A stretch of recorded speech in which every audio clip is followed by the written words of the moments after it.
Indonesia berduka, terutama kaum muslimin di seluruh antara Nusantara menyaksikan setiap saat di media sosial betapa terhanyutnya hati ini melihat para santri tertimbun reruntuhan ambruknya gedung mushola di pondok pesantren Al-Khazini yang menewaskan 66 muridnya, sehingga hari Senin lalu diberhentikan pencariannya. Tentunya untuk kita orang yang beragama Islam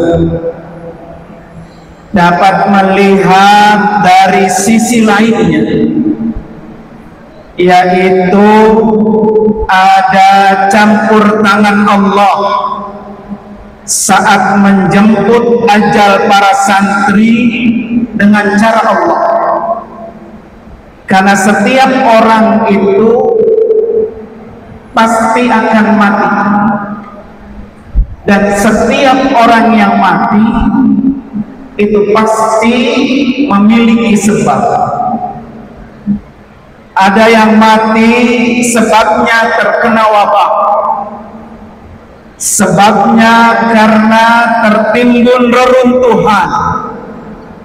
Ada yang mati sebabnya tenggelam, kecelakaan, terbakar, terpeleset. Bahkan ada yang mati disebabkan sakit menahun yang tidak kunjung sembuh, dan banyak sebab-sebab yang lainnya. Rasulullah sallallahu alaihi wasallam bersabda, "Mussilabnu Adam wa ila janbihi tis'atun wa tis'una maniyatan in akhtahu al-manaya waqafil haram." Di mana Rasulullah sallallahu alaihi wasallam bersabda, telah diciptakan di dekat anak Adam ada 99 sebab kematian seseorang. Jika dia tidak terkena 99 sebab itu, pasti dia akan mati karena ketuaan. Hadis riwayat Imam At-Tirmizi. Ma'asyiral muslimin rahimakumullah, ambil hikmahnya saja.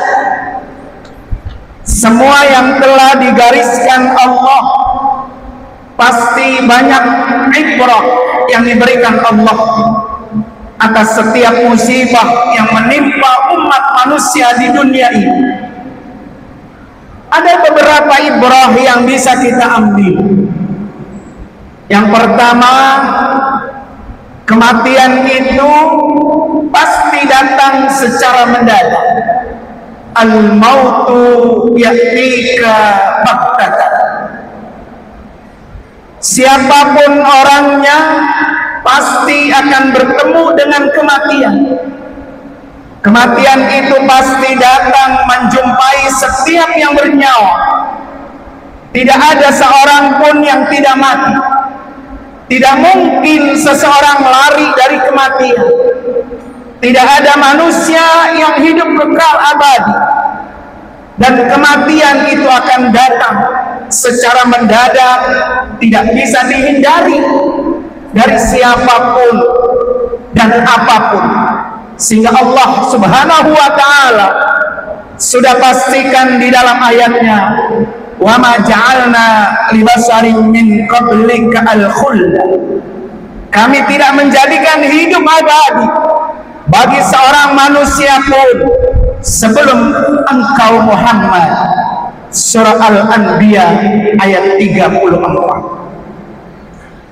Dalam firman Allah ayat lain, qul innal mautal ladzi tafirruna minhu fa innahu mulaqikum thumma turadduna ila alimil ghaibi wasyahadati fayunabbi'ukum bima kuntum ta'malun.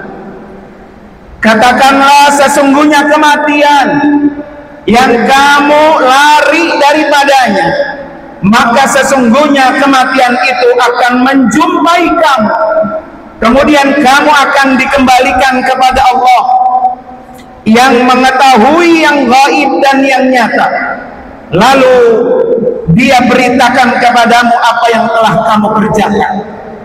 Surah Jumu'ah ayat 8. Masyarul muslimin rahimakumullah, di mana setiap musibah yang menimpa umat manusia ini adalah semata-mata karena ingin menghapus dosa-dosa orang tersebut. Dari Muawiyah, ia berkata bahwa ia mendengar sabda Rasulullah sallallahu alaihi wasallam, "Ma min syai'in yusibul mu'mina fi jasadihi yu'dihi illa kaffarahu Allahu anhu bihi min sayyi'at." Tidaklah satu musibah menimpa jasad seorang mukmin dan itu menyakitinya, melainkan akan menghapus dosa-dosanya. Hadis riwayat Imam Ahmad. Masyarul muslimin rahimakumullah, meskipun tidak bisa kita pungkiri dan harus kita sadar bahwa setiap musibah itu juga tidak lepas dari keteledoran tangan manusia yang kurang berhati-hati. Bahkan bisa jadi karena disebabkan dosa dan maksiat yang diperbuatnya, sehingga Allah Subhanahu wa ta'ala tegur kita dengan didatangkan musibah. Sebagaimana Allah Subhanahu wa ta'ala berfirman, "Wa ma asabakum min musibatin fabima kasabat aydikum wa ya'fu an katsir." Dan apa saja musibah yang menimpa kamu, maka adalah disebabkan oleh perbuatan tanganmu sendiri, dan Allah memaafkan sebagian besar dari kesalahan-kesalahan. Surah Asy-Syura ayat 30. Dari ayat ini Ibnu Katsir rahimahullah berkata, "Wahai sekalian manusia, ketahuilah bahwa musibah yang menimpa kalian tidak lain adalah disebabkan karena dosa yang kalian dahulu perbuat, dan Allah memaafkan kesalahan-kesalahan kalian tersebut. Dia bukan hanya tidak menyiksa kalian, namun Allah langsung memaafkan dosa yang kalian perbuat, karena memang Allah akan menyiksa seorang hamba karena dosa yang ia perbuat." Masyarul muslimin rahimakumullah, hikmah yang kedua, mati sedang mencari ilmu. Di antaranya adalah tanda-tanda husnul khatimah. Saat orang itu mati dalam menuntut ilmu. Dari Al-Hafiz Ibnu Abdul Bar berkata, "Husnu alamati fahuwa lil ilmi taliban man mata." Tanda-tanda daripada mati husnul khatimah itu adalah orang yang mati sedang mencari ilmu, karena itu adalah ta'atun azimatun, adalah ketaatan yang sangat agung.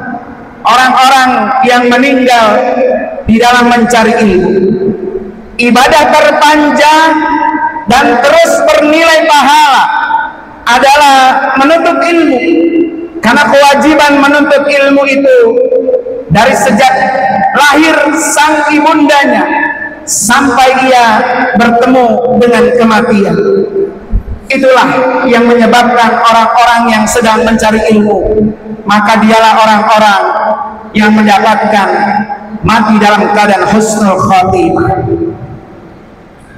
Masyarul muslimin rahimakumullah, Bahkan orang yang mati sedang mencari ilmu masuk di kategori mati syahid.